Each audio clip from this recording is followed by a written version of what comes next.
today for the coroner, he appeared to me to be talking to us. Jessie Earl's parents, now in their 90s, were briefed by their barrister this morning, moments after the coroner had ruled she had been unlawfully killed.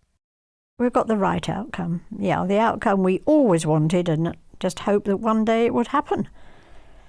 When you say relief, it's indescribable, isn't it?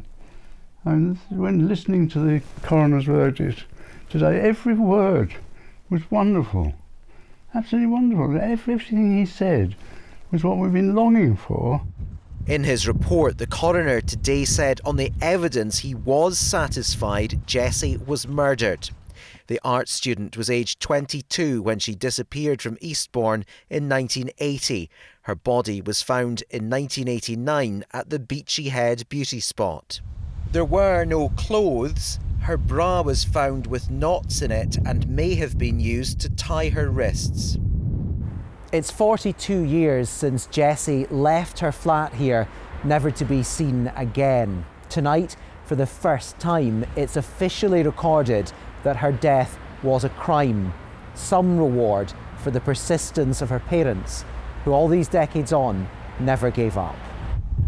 Former detective turned investigative documentary maker Mark Williams-Thomas advised the Earl family during the campaign to get this inquest held. They should not have to have waited 42 years to get the right outcome, particularly when police officers themselves knew that the right verdict was a murder.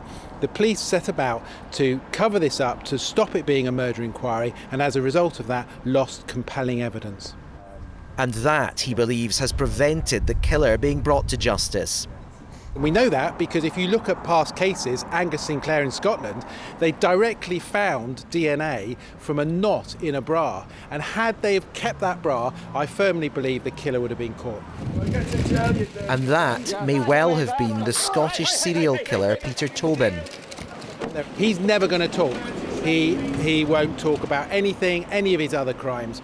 But we know that during that period of time, Peter Tobin was in this area, and we know as a result of the way that Jessie's body was found, that fits Peter Tobin's MO completely. Whether we'll ever get him to admit to it or whether anybody else comes forward, I don't know, but we have to remain optimistic.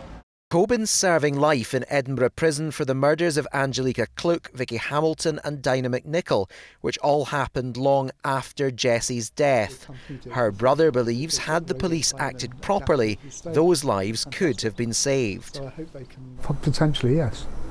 I mean, it's not just that we didn't have an active police force on our side trying to find out what had happened, but yeah, the implications that whoever it was might have killed other people are obvious. With Tobin himself now in poor health, it may well be any knowledge he has of what happened to Jessie Earl is a secret he takes to the grave. Gordon Chree, STV News, Eastbourne.